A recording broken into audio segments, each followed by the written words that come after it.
ஆச்சி மசாலா. எந்த சமையலும் ருசி தேடும் ரகசியம். 20 ரூபாய். காலையில் எனக்கு அண்ணாமலை கிட்ட வந்து ஃபோன் வந்தது. ஆனால் நீங்கள் நினைக்கிற மாதிரி தான் இது வந்து ஒரு செக்யூலர் ஃப்ரண்ட் தான், நீங்கள் நினைக்கிற மாதிரி பழசெல்லாம் இல்லை அப்படின்னு அண்ணாமலை என்னை கூப்பிட்டு தெளிவுபடுத்தினார். பட் ஒரு தொலைக்காட்சி வாதத்தில் பேசக்கூடிய ஒருவருக்கு உங்களை மாதிரி இருக்கவங்களோட ஆதரவு வேணும்னு ரீச் பண்ணுறாங்கல்ல, செயல்படுத்துகிறாங்களோ இல்லையோ ரீச் பண்ணுறாங்கல்ல, அதை நம்ம சாதாரணமாக எடுத்துக்க வேணாம். பெரியார் சொன்னதெல்லாம் திமுக அண்ணா திமுக அப்படியே கடைப்பிடிக்கிறாங்களா? ஒரு வெங்காயமும் கிடையாது. பெரியார் பாஷையிலே சொன்னாங்க. மண்ணுக்கேற்ற மார்க்சிசம் மாதிரி தமிழ்நாட்டுக்கேற்ற இந்துத்துவம். ஏங்க நீங்கள் பாலிடிக்ஸ்ன்றதே காம்ப்ரமைஸ் தாங்க. வரட்டுத்தனமாக இருக்க எது ஒன்றுமே விளங்காதுங்க. விஜய் முதலமைச்சர் ஆனோன்னா பண்ண முதல் காரியம் என்ன? பெரியார் திடலுக்கு போனது. இந்த அரசே வந்து அப்போ உங்களுக்கானது அப்படின்றது. அப்போ அந்த மந்திரியை வந்து நீங்கள் எப்படி ஒரு பிராமண பரத் ஒரு பிராமண ஒரு பார்ப்பனர் அவர் எப்படி ஒரு பிராமணை வந்து நீங்கள் மந்திரியாக போடலான்னு போது அந்த மந்திரியே போய் வீரமணிக்கிட்ட ஆசீர்வாதம் வாங்க வச்சாச்சு. அண்ணாமலை வந்து ஒரு பிஜேபி உடைய பேக்கப்பில் தான் வராருன்றதுல உங்களுக்கு எந்த சந்தேகமும் வேணாம். மண்ணுக்கேற்ற மார்க்சிசம் மாதிரி மண்ணுக்கேற்ற இந்துத்துவம். தோழர்கள் கண்டிப்பாக டென்ஷன் ஆவாங்க சார். திரும்ப அந்த வார்த்தையை சொல்கிறீங்க. தப்பே இல்லைங்க. என்னங்க தோழர்களுக்கு வந்து சகிப்புத்தன்மை அதிகம். மண்ணுக்கேற்ற மார்க்சிசம்ன்றது என்னங்க, நீ வந்து you should learn to laugh at your self. அது இல்லைன்னா வரட்டுத்தனமானவர்.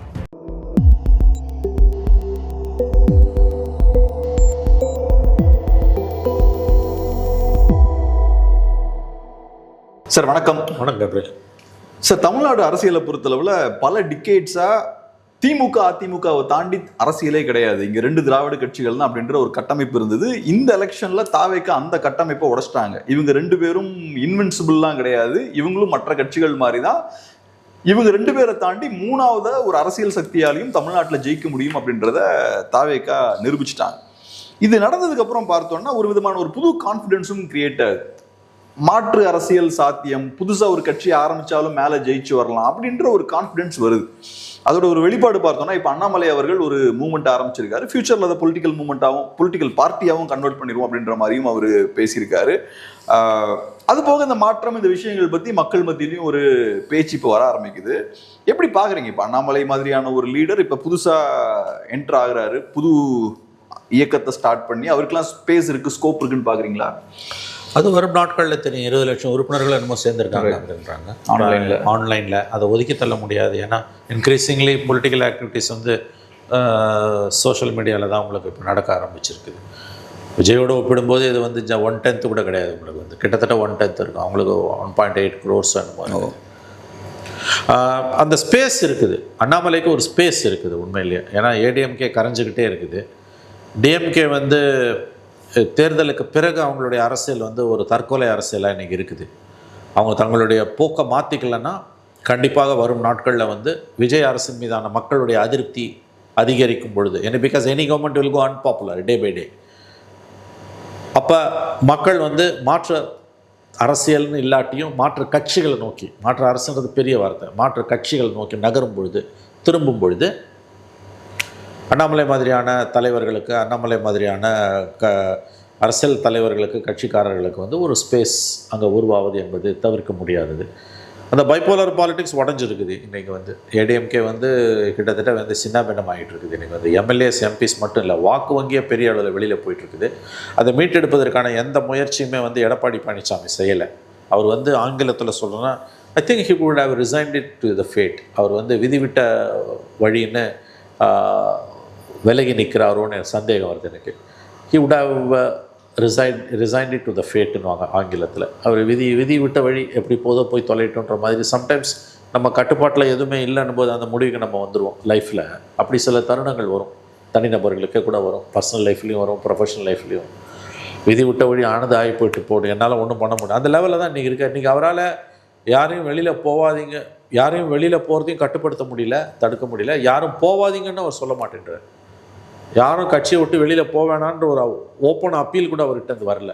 அதை எப்படி சார் சொல்ல முடியும்? ஏன் சொல்லக்கூடாது? அது உள்ள இன்டர்னலாக பேச வேண்டியதில்லை. அப்படி வெளில பேசினா கட்சி விட்டு எல்லாம் வெளில போகிறாங்கன்ற தோற்றத்தை ஏற்படுத்திடும்ல. விலக வேண்டாம்ன்ற அப்பீல் வரணுங்க. நீங்கள் வந்து extraordinary situations demand extraordinary answers. என்னங்க ஒன்றுமே இல்லைங்க, கட்சி கரைஞ்சி போயிட்டுருக்குது இன்றைக்கி. ஸோ உங்களால் தடுக்கவும் முடியல, தடுக்கணுன்ற எண்ணமும் உங்களுக்கு இல்லை. அப்போ அப்படியே கரைஞ்சி அது இந்த பக்கம் போகுது. பிரசாந்த் கிஷோர் 2 வருஷத்துக்கு முன்னால் சொன்னாலும் தான் 2 தாவேகா மேடையில் சொன்னார்ல, ஒரு 2.5 வருஷத்துக்கு முன்னால் 2 திராவிட கட்சிகளில் ஒன்றை அவர் விழுங்குவார்னாரு. ஏடிஎம்கே விழுங்கிட்டு இருக்காரு விஜயை பற்றி சொல்லும்போது. இப்போ விஜய் வர்சஸ் டிஎம்கேன்னு களம் மாறும்னு நினைக்கிறாங்க. இல்லை, there will be a third player. அண்ணாமலையோ அல்லது somebody else. Annamalai some fair chances. ஏடிஎம்கேவும் அழியாது, ஏதாவது ஒரு ரூபத்தில் அது இருக்கும். ஒரு லோ ப்ரொஃபைல்லையாவது அது இருக்கும். அப்படி எந்த கட்சியும் அழிவுலாம் நம்ம சொல்ல முடியாது, சொல்லக்கூடாது. ஒரு 5% அந்த மாதிரியான தேவகவுடா கட்சி மாதிரி ஆர் சம் அதர் ஃபார்மேட்டில் அது இருக்கும். So it will be a 4 corner fight தான் உங்களுக்கு வந்து 118 ரீச் பண்ண முடியாது யாரும். திஸ் ஆல் டிபெண்ட்ஸ் ஆன் என்ன கவர்னன்ஸை விஜய் கொடுக்க போகிறாரு, அவரோட கவர்னன்ஸ் எப்படி இருக்க போகுது. ஏன்னா at some point of time வந்து இப்போ இன்னொரு இந்த பை எலெக்ஷனில் ஒரு 7 தொகுதிகளுக்கு பை எலெக்ஷன் வருது. மேபி 1 or 2 கூட வரலான்றாங்க. அதில் ஒரு 4 சீட்டாக 5 சீட்டாக ஜெயிக்கிறாங்கன்னு வச்சுக்கோங்களேன். இஃப் யூ ரீச்சஸ் 112, 113 அந்த மாதிரி இருந்ததுன்னா it will be much more comfortable. ஏன்னா 107க்கும் 118 இஸ் த மேஜிக் மார்க். அந்த கேப்பை எவ்வளோ ஃபில் பண்ண முடியுமோ, நேரோ டவுன் பண்ண முடியுமோ தான் அவர் பார்க்குறாரு. 112, 113 வந்ததுன்னா இல் பி மச் மோர் கான்ஃபிடென்ட். இப்போதைக்கு ஒன்றும் அட்லீஸ்ட் 29 பார்லிமெண்ட் எலெக்ஷன் வரைக்கும் யாரும் கவுக்க மாட்டாங்க, கவுக்கணுன்ற எண்ணமும் வராது. ஸோ அதுதான் அவங்களோட எய்மு. அண்ணாமலையோட பாலிடிக்ஸ்ன்றது வந்து ஒரு லோக்கல் பாடி எலெக்ஷனில் அவருக்கு டெஸ்டிங் கிரவுண்ட். அது கண்டிப்பாக அவர் லோக்கல் பாடியில் கண்டெஸ்ட் பண்ணுவோன்னு சொல்லிட்டாரு. இப்போ ஏதோ ஒரு இயக்கமாக இருக்கிறது, அப்போ பொலிட்டிக்கல் பார்ட்டியாக ஃபார்முலேட் ஆகும். என்ன பேச போகிறாரு, என்ன செய்ய போகிறாருன்றதெல்லாம் வந்து நம்ம அப்போ தான் முடிவு பண்ண முடியும். ஆனால் இப்போ இந்த கோலிஷன் கவர்மெண்ட்ன்றது ஹியர் டு ஸ்டேன்னு பார்க்குறீங்க? எனக்கு என்னமோ அது நெக்ஸ்ட் 15 to 20 years வந்து coalition government is going to be the order of the day. அதாவது வந்து கூட்டணி அரசாங்கம் என்ற புதிய அரசியல் யுகத்துக்குள் தமிழகம் நுழைந்து விட்டது. அடுத்து 15-20 ஆண்டுகளுக்கு 3 அல்லது 4 தேர்தல்களுக்கு இது தொடரும் தான் நான் நம்புகிறேன். ஏன்னா இட்ஸ் கோயிங் டு பி அந்த மேண்டேட் வந்து ஃப்ராக்சர்டாக தான் இருக்கும். இப்போ விஜய்க்கு இருக்கக்கூடிய 35 குறையும், கொஞ்சம் டிஎம்கே கொஞ்சம் கூடும். அண்ணாமலை வராருன்னா அதுக்கு ஓரளவு வரும், விஜய்க்கு ஏடிஎம்கே ஓரளவுக்கு இருக்கும். ஸோ யாருக்குமே இனிமேல் வந்து ஒரு அந்த 118 வந்து இந்த 3-4 பிளேயர்ஸ் அண்ணாமலையும் நான் சேர்த்துக்கிட்டு சொல்கிறேன். இனிமேல் 118 ஆன் தர் ஓன் யாராலையும் அச்சீவ் பண்ண முடியாது for the next 3 to 4 elections, 15 to 20 இயர்ஸ்ன்றது எனக்கு தோணுது. எனக்கு பொறுத்த வரைக்கும் அது ரொம்ப நல்லது. எந்த கட்சிக்கும் அடுத்த ஒரு 20 ஆண்டுகளுக்காக தமிழ்நாட்டு மக்கள் தனி மெஜாரிட்டி கொடுக்கக்கூடாது. கூட்டணியில் சேர்ந்து தேர்தலை சந்தித்து எம்எல்ஏ ஒரு கட்சி கிடைக்குதுன்னா, ஒரு எம்எல்ஏ இருந்தாலும் அவங்களுக்கு மந்திரி பதவி கொடுக்கணும். அதாவது டெசிஷன் மேக்கிங்கில், பாலிசி மேக்கிங், கொள்கை வகுப்பில், அரசோட கொள்கைகளை வகுப்பதில், திட்டங்களை வகுப்பதில் அரசாங்க ஆளும் கட்சியோடு சேர்ந்து ஜெயிச்ச ஒரு கட்சிக்கும் அவங்களுக்கு ஒரு எம்எல்ஏ இருந்தால் கூட அவங்களுக்கு ஒரு பங்களிப்பு இருக்கணும். உண்மையான ஜனநாயகம்ன்றது அதுதான். என்ன பொறுத்தளவில் இப்போ ஒரு பெரிய அரசியல் மாற்றம் நடந்திருக்கு தமிழ்நாட்டில். அதுக்கான டெக்டானிக் ஷிஃப்ட் நடந்திருக்கு. இது ஒரு ரெவல்யூஷன், ரெவல்யூஷன். ஆமாம், nothing short of revolution. History create பண்ணியிருக்காங்க, அதில் மாற்று கருத்தே கிடையாது.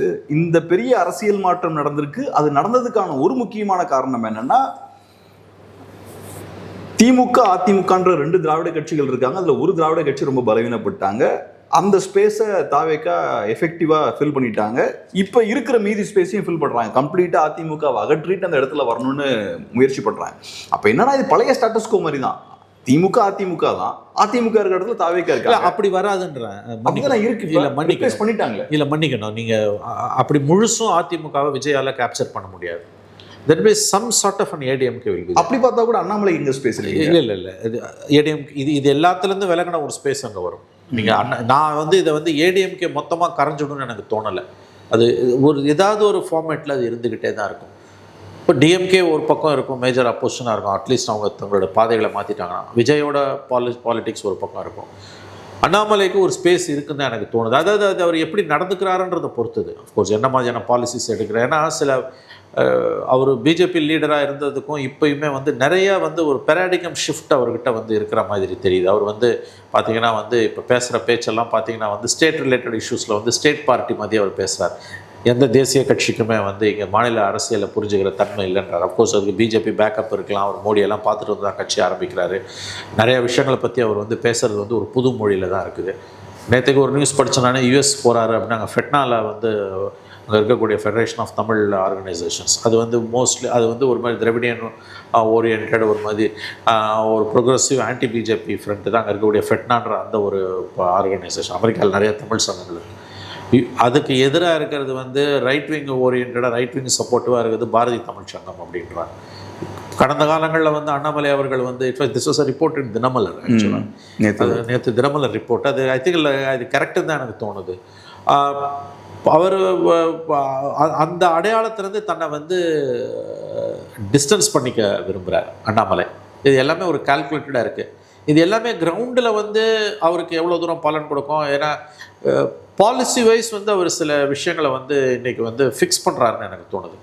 ஐ ஒன்ட் பி சர்ப்ரைஸ் இப்போ அவர் பெரியார் பிறந்த நாளுக்கும் நினைவு தினத்துக்கும் பெரியார் சிலைக்கு போய் மாலை போட்டார்னா கூட வந்து முடிஞ்சு போச்சு கதை. இப்போ சம்பிரதாயம் ஆயிடுச்சு. இப்போ அது சம்பிரதாயம் ஆகிப்போச்சு. எல்லாமே போய் போடுற மாதிரி. இப்போ அந்த புது மந்திரி இந்த ரமேஷ் அவர் வந்து வீரமணியே போய் பார்த்துட்டாரு. இப்போ அது வந்து கூல் டவுன் பண்ண மாதிரி தானே. ஏன்னா விஜய் முதலமைச்சரானோன்னா பண்ண முதல் காரியம் என்ன, பெரியார் திடலுக்கு போனது. இந்த அரசே வந்து அப்போ உங்களுக்கானது அப்படின்றது. அப்போ அந்த மந்திரியை வந்து நீங்கள் எப்படி ஒரு பிராமண பரத் ஒரு பிராமண ஒரு பார்ப்பனர் அவர் எப்படி ஒரு பிராமணை வந்து நீங்கள் மந்திரியாக போடலான்னு போது அந்த மந்திரியே போய் வீரமணிக்கிட்ட ஆசீர்வாதம் வாங்க வச்சாச்சு. இப்போ நாளைக்கு அதையே போய் அண்ணாமலையும் பண்ணுறாருன்னு வச்சுக்கோங்க. பெரியார் சிலைக்கு போய் அண்ணாமலை மாலை போட்டார்னா அதுதான் யாட் ஸ்டிக் உங்களுக்கு வந்து.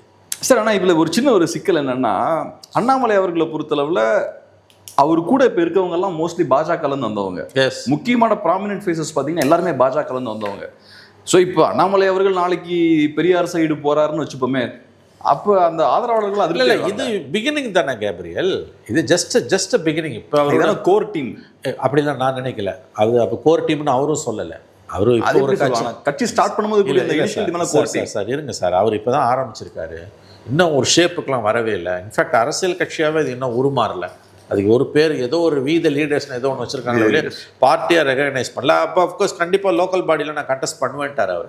இந்த டீம் மட்டும் அவருக்கு வந்து இப்போ கை கொடுக்காது. இந்த டீமை வச்சு ஒன்றும் பண்ண முடியாதுன்றது என்னையும் உங்களையும் விட அவருக்கு நல்லா தெரியும். தெளிவுபடுத்திடுறேன், ஒரு கிளாரிஃபை பண்ணிடுறேன். இப்போ எப்போவுமே ஒரு பொலிட்டிக்கல் பார்ட்டி ஒன்றுனா நானே ஃபார்ம் பண்ணுன்னு வச்சுப்போமே, இனிஷியலாக ஒரு 100 பேரை கொண்டு வரேன்ல, அவங்க தான் இனிஷியல் கோர் டீம். அவங்கள வச்சு தான் நான் அடுத்த 1000 பேரை உள்ளே கொண்டு வரணும். முடிச்சுக்கிறேன். ஸோ இனிஷியலாக அந்த 100 பேரை கோவப்படுத்துகிற மாதிரியான ஒரு ஸ்டாண்டை நான் எடுத்தேன்னா நெக்ஸ்ட் ஸ்டேஜுக்கு என்னால் போக முடியாது. ஸோ ஃபஸ்ட் அந்த 100 பேருக்கு ஏற்ற ஒரு பொலிட்டிக்கல் ஸ்டாண்ட் தான் நான் எடுக்கணும்.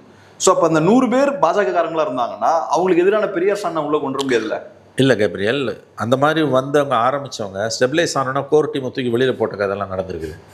அவரோட பேச்சுக்கள், அவருடைய செயல்கள், அவருடைய சமீபத்திய நடவடிக்கைகளை பார்க்கும்போது இப்போ இருக்க டீம் வந்து அவருக்கு கோர் டீம் இல்லைன்னு நான் நம்புகிறேன். நான் ஒரு விஷயம் சொல்கிறேன் உங்களுக்கு கேளுங்க. இதெல்லாம் சின்ன சின்ன உதாரணங்கள். நம்ம நண்பர் அதிமுகவில் இருந்தார், இப்போ கட்சியிலேருந்து விலகிட்டார். ஜவஹர் அலி கேள்விப்பட்டிருப்பீங்க, ஏடிஎம்கேவோட ஸ்போர்ட்ஸ் பர்சன்ஸ், நமக்கெல்லாம் நல்ல தெரிந்த அறிமுகமான நண்பர். அவர் வந்து ஏதோ ஒரு ஐ திங்க் மாலைமுரசு ஏதோ தொலைக்காட்சியில் பேசும்போது ஒரு விஷயம் சொல்கிறாரு. அவர் வந்து அவர் பேசும்பொழுது வந்து அண்ணாமலை ஒரு புது கட்சி ஆரம்பிச்சிருக்காரு. அவர் உண்மையிலேயே வந்து அவர் ஒரு மதச்சார்பற்ற அரசியலை, செக்யுலர் பாலிட்டிக்ஸ் அவர் கையில் எடுக்கிறாருன்னா அவரை பற்றி கூட அவரோட கூட வந்து நம்ம சேர்ந்து பணியாற்றலாம் அப்படின்ற மாதிரி அவர் ஒரு தொலைக்காட்சி விவாதத்தில் பேசுகிறார் ஜவஹர் அலி. அடுத்த நாள் அவர் சொல்கிறாரு வேறொரு தொலைக்காட்சி விவாதத்தில் பேசும்போது, நான் அப்படி பேசினேன். அடுத்த நாள் காலையில் எனக்கு அண்ணாமலை கிட்ட வந்து ஃபோன் வந்தது. ஆனால் நீங்கள் நினைக்கிற மாதிரி தான், இது வந்து ஒரு செக்யுலர் ஃப்ரண்ட் தான், நீங்கள் நினைக்கிற மாதிரி பழசெல்லாம் இல்லை அப்படின்னு அண்ணாமலை என்னை கூப்பிட்டு தெளிவுபடுத்தினார் அப்படின்னு அவர் பதிவு பண்ணுறார். இது எதையுமே நீங்கள் ஃபேஸ் வேல்யூவில் எடுத்துக்க வேணாம். பட் ஒரு தொலைக்காட்சி விவாதத்தில் பேசக்கூடிய ஒருவருக்கு அது ஒன்றும் அவ்வளோ முக்கியத்துவமான விஷயம் கிடையாது, முக்கியத்துவமான நிகழ்வு கிடையாது. அப்படிப்பட்ட ஒரு நபரை தேடி பிடிச்சி ஆனால் நீங்கள் வந்து அப்படி நினைக்க வேணாம், இது உண்மையிலே வந்து ஒரு செக்யுலர் பார்ட்டியாக தான் நான் ரன் பண்ண விரும்புகிறேன், உங்களை மாதிரி இருக்கவங்களோட ஆதரவு வேணும்னு ரீச் பண்ணுறாங்கல்ல, செயல்படுத்துகிறாங்களோ இல்லையோ ரீச் பண்ணுறாங்கல்ல, அதை நம்ம சாதாரணமாக எடுத்துக்க வேணாம். ஏன்னா வந்து எவ்வளவு பெரிய காரியங்களுமே சிறிய தொடக்கங்கள்ல தான் உங்களுக்கு ஆரம்பிக்குது. விஜயோட வருகை, விஜயோட சாதனை, விஜயோட அசாத்தியமான சாதனை என்பது பல பேருக்கு வந்து ஒரு நம்பிக்கையை கொடுத்துருக்கு. அதாவது வந்து நீங்கள் சொன்ன மாதிரி உங்கள் வார்த்தை தான், அது ஸ்க்ராட்ச்லேருந்து நம்மளால் பில்டு பண்ண முடியும். இவங்க 2 பேரும் தோக்கடிக்கப்படக்கூடிய சக்தி தான். இவங்க 2 பேருக்கும் இருந்த இருமாப்புன்றது என்ன, எங்களை யாரும் ஒன்றும் பண்ண முடியாது, நான் என்னை விட்டா அவனை விட்டா, நான் திமுக விட்டா அண்ணா திமுக விட்டா திமுக. இன்றைக்கி திமுகவோட மிகப்பெரிய பிரச்சனையை என்ன, தோல்வியை ஏற்றுக்க முடியல, தேர்தல் முடிவை ஏற்றுக்க முடியல. இதே தோல்வியை ஏடிஎம்கே கிட்ட அடைஞ்சிருந்தாங்கன்னா அவங்க இந்த நேரம் நார்மலாக இருந்திருப்பாங்க. புது பிளேயர்கிட்ட வந்ததில் இருக்கக்கூடிய ஆபத்து என்னென்னா, பல விஷயங்கள் வந்து இன்றைக்கி தலைகீழ போயிட்டு இருக்குது. உதாரணத்துக்கு லோ லெவல் கரப்ஷன் வந்து பெரிய அளவில் வந்து இன்றைக்கி அடைக்கப்பட்டிருக்கு. அது எவ்வளோ நாளைக்கு இருக்குன்னு தெரியாது, maybe back to square one ஆகலாம், அதெல்லாம் நம்ம இருக்கலாம். இன்றைக்கி லோ லெவல் கரப்ஷன் வந்து பெரிய அளவில் வந்து உங்களுக்கு வந்து ஸ்டாப் ஆகிருக்குது. மேபி அப்போ டெம்பரரி ஸ்டாப், ஐ அக்ரி. பல இடங்களில் டவுட்ஸ் இந்த புரோக்கர்ஸால் நுழைய முடியல. இதெல்லாம் வந்து இந்த 2 பார்ட்டிஸுமே எஸ்பெஷலி டிஎம்கே வந்து ஊழலில் மூழ்கி முத்தெடுத்தவர்களுக்கு ஒரு நிரந்தரமான ஃபினாமினாவாக மாறிடுதுன்னா சிக்கல். ஏன்னா வந்து வாட் ஹேப்பன் இந்த பாஸ்ட் 5 years அல்லது ஏடிஎம்கேல அந்த 10 வருஷம் வந்து மேமத் லூட், பெரிய அளவில் வந்து லூட் நடந்திருக்குது. ப்ரூட்டல் கரப்ஷன், அசாத்தியமான ஒரு ஊழல் வந்து கரை புரண்டு ஓடி இருக்குது. நான் அது எல்லாத்துக்கும் மொத்தமாக முடிவு கட்ட போகிறாங்கன்னு சொல்லலைங்க. பட் அதுக்கு வந்து ஒரு தடைக்கற்கள் வந்து அங்கங்கே போடப்படுது. அதை வந்து 50 ஆண்டுகளாக 60 ஆண்டுகளாக அனுபவித்தவர்களால் தாங்க முடியல. அதனால தான் இவ்வளவு தூரம் அவங்க பேசுகிறாங்க. Annamalai is coming back to Annamalai. அடுத்தடுத்த நாட்களில் அவர் எப்படி வந்து தன்னை ஷேப்பப் பண்ணிக்க போகிறாரு, லோக்கல் பாடி எலெக்ஷனில் அவரோட ஸ்ட்ராட்டஜி என்ன, இதெல்லாம் வச்சு தான் நம்ம பேச முடியும். எனவே 5 years டவுன் த லைன் கொஞ்சம் ப்ராப்பராக ஒர்க் பண்ணார்னா அதற்கான அறிகுறிகள் அவர்கிட்ட தெரியுது. அதனால நான் சொல்கிறேன், அவர்கிட்ட இப்போ கோர் டீமை வச்சு அவரை இது பண்ணிடாதீங்க, அண்டர் எஸ்டிமேட் பண்ணிடாதீங்க, நீங்கள் வந்து ரிஜெக்ட் பண்ணிடாதீங்க. அவர் ஒரு பெரிய கேம் பிளானோட தான் வராரு. மேபி பின்னால் பிஜேபி ஆர்எஸ்எஸ் இருக்குதுன்றது உண்மையாக இருக்கிறது, அதில் எந்த சந்தேகமும் இல்லை. இங்கே என்ன பாலிசிஸ் அவர் எடுக்க போகிறாரு, இங்கே என்ன அடுத்தடுத்த நடவடிக்கைகளை கையில் எடுக்க போகிறாரு, மக்கள் நலன் சார்ந்த பிரச்சனைகளை அவர் கையில் எடுக்கும்போது, இப்போ புதுசாக ஒருத்தர் எடுக்கும்போது ஒரு டிஎம்கேவோ ஏடிஎம்கேவோ எடுக்கிறாங்கன்றதை விட புது பிளேயர் ஒருத்தர் எடுக்கும்போது அதுக்கு நம்பகத்தன்மை அதிகமாக இருக்கும். இப்போ விஜய் அரசுக்கு எதிரான இப்போ ஒன்றும் பண்ண முடியாதுங்க. ஒரு ஒன் இயராவது நீங்கள் ஆகணும். கவர்மெண்ட் அன்பாப்புலர் ஒரு 1 year டவுன் த லைன். இப்போ 2027 ஜூலையில் இப்போ நம்ம பேசும்போது இதே நாள் நிலைமை வேறு மாதிரி இருக்கும். அப்போ மக்கள் நலன் சார்ந்த பிரச்சனைகளில் அரசு வந்து மக்களுக்கு எதிராக இருக்குது, மக்கள் விரோத திட்டங்களை செயல்படுத்துனா, ஒரு திமுக ஆர்ப்பாட்டம் நடத்துதுன்னா, அதை விட அண்ணாமலை ஆர்ப்பாட்டம் தலைமையில் நடக்குதுன்னா அதுக்கான மதிப்பு மரியாதைன்றது கூட. பிகாஸ் இஸ் ஃப்ரெஷ், பேகேஜ் கிடையாது. ஆனால் அவர் இங்கே தமிழ்நாட்டுக்கே ஒரு விஷயங்களை அதோட அந்த சென்டிமெண்ட்டுக்கு எதிராக போகாமல் இருந்தார்னா ஜெயிக்கலாம். மாறா பிஜேபி மாதிரி வரட்டுத்தனமாக இருந்தாங்கன்னா ஒன்றும் பண்ண முடியாது. சார், இப்போ உங்களோட அசஸ்மெண்ட் இருக்குல்ல, அண்ணாமலை அவர்கள் குறித்த உங்களோட அசஸ்மெண்ட் இருக்குல்ல, நான் அதை மோராரில் சேர்த்துக்கிறேன். ஒரு சின்ன ஒரு இடத்துல மட்டும் ஒரு சின்ன ஒரு வேற ஒரு ஒப்பீனியன் இருக்குது. இப்போ அண்ணாமலை அவர்கள் ப்ராக்டிக்கலான பொலிட்டிஷியன். பிஜேபியில் இருக்கக்கூடிய மற்ற பொலிட்டிஷியன்ஸ் மாதிரி கிடையாது. பிஜேபியில் இருக்கக்கூடிய மற்ற பொலிட்டிஷியன்ஸ் பார்த்தோம்னா அவங்களுக்கு பெரியாரை பிடிக்கலன்றதுக்காக திட்டிட்டு இருப்பாங்க. பெரியாரை திட்டுறதால ஓட்டு கிடைக்குமா கிடைக்காதான்றது அவங்களுக்கு தெரியாது. கிடைச்சாலும் கிடைக்காட்டி நான் திட்டுவேன், எனக்கு பிடிக்காது, எனக்கு பிடிக்காது, நான் திட்டுவேன். ஆமாம், அண்ணாமலை அவர்களை பொறுத்தளவு அது கிடையாது. எனக்கு எது தேவையோ நான் அதை தான் பண்ணுவேன். இப்போ பெரியார் அவர்களை திட்டுறதால எனக்கு ஓட்டு இல்லைன்னா அதை பண்ண மாட்டேன். 24 அதை பண்ணாரு. அவர் பெருசா பெரியாரை போய் நோண்டல, திராவிடத்தை நோண்டல, அதெல்லாம் டிஎம்கே எதிர்ப்பு மட்டும்தான், அதை மட்டும் கரெக்டாக பண்ணார். ஸோ அவர் ப்ராக்டிக்கலான பொலிட்டிஷியன் நீங்க சொன்ன மாதிரி. ஸோ அப்போ அவர் he is open to changes, அதுல ஃபிளெக்சிபிளா இருக்கிறது ஒரு டயலாக் இருக்கு பாசிபிள் ஆகுது. ரைட், அது நான் ஏத்துக்கிறேன். பட் நான் எப்படி பார்க்குறேன்னா, அவருக்கு ஏற்கனவே ஒரு ட்ராக் ரெக்கார்டு இருக்குது. அவர் பிஜேபியோட ஸ்டேட் பிரசிடென்ட்டாக இருந்தவர். இன்னைக்கு அவர் கூட இருக்கக்கூடிய முக்கியமான சப்போர்ட்டர்ஸும் பார்த்தீங்கன்னா பிஜேபிக்காரங்க. ஸோ நான் என்ன பண்ணுறேன்னா, என்ன யோசிக்கிறேன்னா, மண்ணுக்கேற்ற மார்க்சிசம்னு ஒரு கான்செப்ட் சொல்லுவாங்க. தோழர்கள் இப்போ டென்ஷன் ஆகிடுவாங்க, எங்களை போய் அண்ணாமலையோட கம்பேர் பண்ணுறீங்க. பட் ஒரு எக்ஸாம்பிளுக்காக சொல்கிறேன், மண்ணுக்கேற்ற மார்க்சிசம் வாங்க. அந்த மாதிரி மண்ணுக்கேற்ற ஹிந்துத்துவா அப்படின்ற ஒரு விஷயத்தை ட்ரை பண்ணுறாங்களோ. ஏன்னா பிஜேபியோட பிரச்சனை என்னன்னா, தமிழ்நாட்டுக்கு ஏற்ற மாதிரி ஹிந்துத்துவா அடாப்ட் பண்ணல, அதை பண்ண முயற்சி பண்ணுறாங்களோ அப்படின்றத என்னோட point. 100% I agree with you. Diluted Hindutva இங்கே ஒர்க் ஆகிற மாதிரி, இங்கே ஒர்க் பண்ணுற மாதிரியான ஹிந்துத்துவா, பெரியாரை ஏற்றுக்கிட்ட ஹிந்துத்துவா, அட்லீஸ்ட் பெரியாரை தொடாத ஹிந்துத்துவா இல்லை. இப்படியே பெரியாருன்னா உங்களுக்கு வந்து பிறந்த பெரியார் சொன்னதெல்லாம் திமுக அண்ணா திமுக அப்படியே கடைப்பிடிக்கிறாங்களா? ஒரு வெங்காயமும் கிடையாது. பெரியார் பாஷையிலேயே சொன்னால் பிறந்த நாள் அன்றைக்கி போய் மாலை போடுறது, நினைவு நாள் அன்றைக்கி போய் மரியாதை செலுத்துறது, அதை தாண்டி வந்து ஜாதி மாநாட்டில் கலந்துக்கிற திமுக மந்திரிங்க, அதிமுக மந்திரிகளை வச்சுக்கிட்டு நான் வந்து பெரியார் வந்து பாதையில் நடக்கிறன்றது எவ்வளோ ஒரு அயோக்கியத்தனமான வாதம். அப்போ இவங்களே நடைமுறையில் பெரியாரை ஒன்றும் ஃபாலோ பண்ணல. அந்த பிம்பம் தான் உங்களுக்கு வேணும். பெரியாருன்ற சிலை ஒன்றா, பெரியார் புத்தகத்தை கையில் வச்சுக்கோ, சிலைக்கு போய் மாலையை போட்டுரு. உனக்கு இந்த பாலிசி அவங்க 10 வருஷத்துக்கு முன்னாலே பிஜேபி கையில் எடுத்திருந்தாங்கன்னா கட்சி வளர்ந்துருக்கும். நான் ப்ரிசைஸ்லி அண்ணாமலை அதை செய்வாருன்ற நான் ரொம்ப சிம்பிளுங்க. நீங்களே சொல்லிட்டீங்க. நீங்கள் உங்கள் point I totally agree with you. அதாவது மண்ணுக்கேற்ற மார்க்சிசம் மாதிரி தமிழ்நாட்டுக்கேற்ற இந்துத்துவா. ஏங்க நீங்கள் பாலிட்டிக்ஸ்ன்றதே காம்ப்ரமைஸ் தாங்க. வரட்டுத்தனமாக இருக்க எது ஒன்றுமே விளங்காதுங்க. லெஃப்ட் ஜெயிச்சதுக்கும் பிஜேபி ஜெயிச்சதுக்கும் என்ன வித்தியாசம்? வெஸ்ட் பெங்காலில் ஜெயிச்ச சிபிஎம் ஒரு காலத்தில், அதுக்கு பிறகு வேறு மாதிரி போச்சு. அப்புறம் பிஜேபி இந்தியா பூரா ஜெயிச்சது காம்ப்ரமைஸ் தானேங்க. நீங்கள் பாருங்கள், இப்போ வந்து மாட்டு இறைச்சி தடை பண்ணணும் ஊன்னு குதிப்பாங்க பிஜேபிக்காரங்க.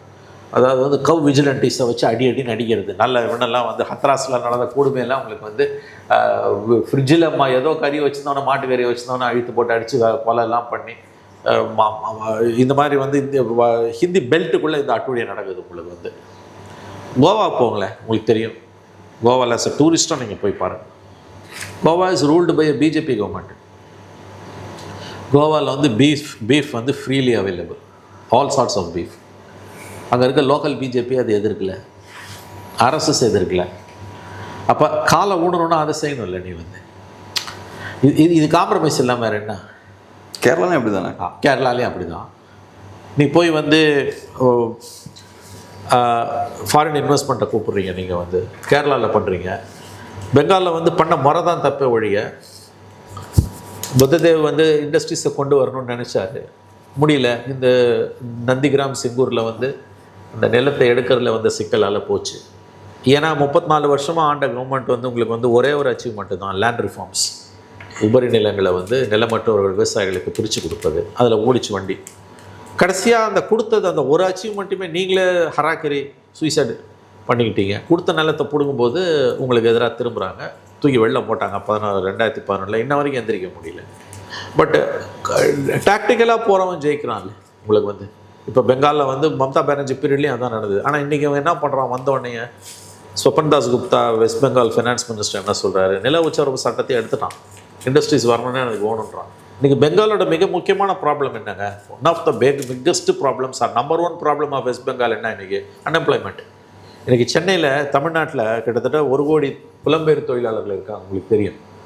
மைக்ரண்ட் ஒர்க்கர்ஸ் நம்ம எங்கே போனாலும் பார்க்குறோம். ஹோட்டல் இண்டஸ்ட்ரியில் பார்க்குறோம், ஹாஸ்பிட்டல்ஸில் பார்க்குறோம், சாலைகளில் போடுறதில் பார்க்குறோம், கன்ஸ்ட்ரக்ஷன் செக்டாரில் பார்க்குறோம், ஃபார்மிங்கில் வந்துடுச்சு, எல்லா இடத்துலையும், ஈவன் சலூன்ஸில் வந்துடுச்சு, சின்ன சின்ன கடைகளில் இருக்காங்க. அதில் பார்த்தீங்கன்னா 4 ஸ்டேட்டு தாங்க மெயின்: வெஸ்ட் பெங்கால், பீகார், ஒடிசா, ஜார்க்கண்ட். இந்த 4 ஸ்டேட்டில் தான் அதிகமாக வராங்க. ஒரே நேரத்தில் தானே தமிழ்நாடு, பெங்கால் எல்லாம் ஒரே நேரத்தில் தானே ஃபார்ம் ஆகுது கிட்டத்தட்ட. அப்போ அங்கேருந்து இங்கே வராங்கன்னும் போது 34 வருஷம் ஆண்ட பிஜேபி லெஃப்ட் கவர்மெண்ட்லேயும் வேலைவாய்ப்பை பெருக்க முடியல, அதை வீழ்த்திட்டு வந்த மம்தாவாலையும் நீங்கள் இது பண்ண முடியல. அப்படின்னும் பொழுது வந்து அடுத்த கட்டத்துக்கு போகும்போது அவன் இது வரைக்கும் இல்லாத ஒரு காரியத்தை பண்ணுறான். இண்டஸ்ட்ரீஸ் எனக்கு வேணும், ப்ரைவேட் இன்வெஸ்ட்மெண்ட் வந்தால் தான் வேலை வாய்ப்பு வரும், லேண்ட் சீலிங் எடு, இந்த மாதிரி பல விஷயங்களை வந்து கடகடன்னு பண்ணுறாங்க. அவங்களுக்கு வந்து காம்ப்ரமைஸ் ஆகுது இல்லை உங்களுக்கு வந்து. Politics it self is nothing but compromise. அது வந்து அண்ணாமலை வந்து ஒரு பிஜேபி உடைய பேக்கப்பில் தான் வராருன்றதுல உங்களுக்கு எந்த சந்தேகமும் வேணாம். மண்ணுக்கேற்ற மார்க்சிசம் மாதிரி மண்ணுக்கேற்ற இந்துத்துவம். தோழர்கள் கண்டிப்பாக டென்ஷன் ஆவாங்க சார், திரும்ப திரும்ப அந்த வார்த்தையை சொல்கிறீங்க. தப்பே இல்லைங்க. என்னங்க, தோழர்களுக்கு வந்து சகிப்புத்தன்மை அதிகம். மண்ணுக்கேற்ற மார்க்சிசம்ன்றது என்னங்க, நீ வந்து you should learn to laugh at your self. அது இல்லைன்னா வரட்டுத்தனமானவர். ஆகவே வந்து அண்ணாமலை ஒரு எனக்கு தெரிஞ்சு கொஞ்சம் டாக்டிக்கலாக இருந்தார்னா கண்டிப்பாக அடுத்த சட்டமன்ற தேர்தலில் அவரும் ஒரு மாற்றாகத்தான் வந்து நிற்பார். கடைசியாக ஒரே ஒரு கேள்வி சார், நீங்கள் சொன்ன மாதிரி உள்ளாட்சி தேர்தலில் ஃபோக்கஸ் பண்ண போகிறார், பொலிட்டிக்கல் என்ட்ரி இருக்குன்னு எதிர்பார்க்கப்படுது. அதுக்கு முன்னாடி இப்போ என்ன செய்ய முயற்சி பண்ணுறாரு? ஏன்னா இப்போ ரீசெண்டாக ஒரு வீடியோ போட்டார், அதில் ட்ரக்ஸ் பற்றி பேசியிருக்காரு. அவர் ட்ரக் இஷ்யூவை கையாண்ட விதம் பார்த்தோம்னா ஒரு பொலிட்டிஷியன் மாதிரி கையாளல, போலீஸ்கார மாதிரி, ஒரு என்ஜிஓ ஸ்டைலில் கையாளுறாரு. அது ஒரு இஷ்யூ, அதை இப்படி ஹேண்டில் பண்ணும், ட்ரக்ஸ் எடுக்கிறவங்க கிட்ட இந்த மாதிரியான சிம்டம்ஸ் வரும், சொசைட்டியாக நம்ம எப்படி கையாளணும், பொலிட்டிக்கலாக ஹேண்டில் பண்ணுறது அப்படி ஸ்டாப் பண்ணுங்க, இந்த கட்சி அந்த ஆக்ஷன் எடுக்கணும், லா அண்ட் ஆர்டர்லாம் சரியில்லை அப்படின்ற மாதிரி டீல் பண்ணிருக்கணும். அது ஒரு என்ஜிஓ ஸ்டைலில் தான் டீல் பண்ணுறாரு, பொலிட்டிக்கலாகவே அதை டச் பண்ணல. அதுக்கு முன்னாடி ரிலீஸ் பண்ண வீடியோலையும் 95% பார்த்தோம்னா பொலிட்டிக்கலாக தான் பேசுகிறார், ஒரு 5% தான் பொலிட்டிக்ஸ். ஏன் பொலிட்டிக்கலாக டச் பண்ண மாட்டேன்? இல்லை, இது ஒன்லி பிகினிங் தானே. வந்து ஒய் தி ஸ்ட்ராட்டஜி? இல்லை, அது வந்து கால்குலேட்டடாக கூட இருக்கலாம். ஒரு என்ஜிஓ லாங்குவேஜாக இன்றைக்கி அண்ணாமலை பேசுறது நான் அந்த வீடியோ பார்க்கல. நீங்கள் சொல்கிறத வச்சு நான் புரிஞ்சுக்கிறது என்னன்னா வந்து ஒரு விஷயம் கேப்ரியல், அவர் வந்து எல்லாமே பேபி ஸ்டெப்ஸாக தான் இருக்குது. I think it's good. அவர் வந்து பேபி ஸ்டெப்ஸாக எடுக்கிறது இட்ஸ் குட். அவர் வந்து ஒரு புது அவதாரத்தை எடுத்துகிட்டு வராரு இங்கே. அப்படி never under estimate that man. நான் அதை டே 1ல் இதை சொல்லிகிட்டு இருக்கேன். நான் அந்த கட்சி வந்து அவரை யூஸ் பண்ணிக்கலாம், அப்படி தான் எனக்கு தோணுது. இன்றைக்கி அவங்க உணர்றாங்க, விஜயோட வருகைக்கு பிறகு நேஷ்னல் லீடர்ஷிப் ஆஃப் பிஜேபி அவங்க தெளிவாக உணர்றாங்க, கம்ப்ளீட்டாக ரீஓரியன்ட் பண்ணணும். அதனால தான் அண்ணாமலை வந்து இங்கே வராரு. அவர் of course with complete blessings of BJP, Modi and Amit Shah தான் வராரு. அவர் ஆர்எஸ்எஸோட இதில் தான் வராரு. அவரோட ஒவ்வொரு ஸ்டெப்புமே வந்து பேபி ஸ்டெப்ஸ் தான். இப்போ நீங்கள் சொன்ன அந்த வீடியோஸ் எல்லாம் பார்க்கும்போது எல்லாத்தையுமே வந்து கொஞ்சம் நாட்களுக்கு ஒரு ட்ரையல் பலூனாக தான் பார்ப்பார் நான் நினைக்கிறேன். ஏன்னா இந்த முதல்ல சிஸ்டம் புரியணும் அவங்களுக்கு. நமக்கு இது வந்து ஒரு சேலஞ்சிங்கான ஸ்டேட்டுன்றது அவங்களுக்கு ரொம்ப அதிகமாக முந்தைய காலங்களை விட உணர்றாங்க. முந்தி வந்து அது ஓப்பனாகவே சொல்லுவாங்க. 3 ஸ்டேட்ஸ் வந்து border states, Jammu Kashmir, Punjab, of course north east and Tamil Nadu. All border states are problematic. 3 ஸ்டேட்டில் கிட்டத்தட்ட ஜெயிச்சிட்டாங்க. ஜம்மு காஷ்மீரில் கவர்மெண்ட்டே வந்துடுச்சு ஒரு கட்டத்தில். அது நார்த் ஈஸ்ட் பூரா ஜெயிச்சாச்சு. பஞ்சாபில் வந்து இன்றைக்கி வந்து அக்ரெசிவான ஒரு மெனு. இப்போ பிப்ரவரியில் எலெக்ஷனு பஞ்சாபில் வந்து ரூட்ஸ் இருக்குது பிஜேபிக்கு அவங்களுக்கு. தமிழ்நாடு மட்டும்தான் வந்து இது எந்த ஃப்ரேம் ஒர்க்குள்ளேயே இல்லாமல் இருக்குது. அதனால் இப்போ வந்து என்டையர் பிஜேபியை தமிழ்நாட்டில் டிஸ்மேண்டில் பண்ணாலும் பரவாயில்ல, அண்ணாமலை மூலமாக ஒரு புது ரூட் எடுக்கலான்னு அவங்க முடிவு பண்ணுறாங்க. டிஸ்மேண்டில் பண்ண மாட்டாங்க பிஜேபியை, பட் அண்ணாமலை மூலமாக தான் அவங்களோட அதிகமான கவனம் இருக்கும். அண்டு பாலிடிக்ஸில் பார்த்தீங்கன்னா is very young, is 42, is a very young man. இதுக்கு முன்னால் அவர் எப்படி வேணால் இருந்திருக்கலாம். இனி வரும் நாட்களில் அவர் வந்து புத்தி கூர்மையோட மண்ணுக்கேற்ற மார்க்சிசம் பேசினாருன்னு வச்சுக்கோங்க. இந்துத்துவா மண்ணுக்கேற்ற இந்துத்துவா பேசினாருன்னா, பெரியார் சிலைக்கு மாலை போட்டுட்டு இந்துத்துவா பேசினாருன்னா இங்கே அது வளருவதற்கும் வாய்ப்பு உண்டு. ரொம்ப நன்றி சார், அருமையான ஒரு பேட்டிக்கு ரொம்ப நன்றி.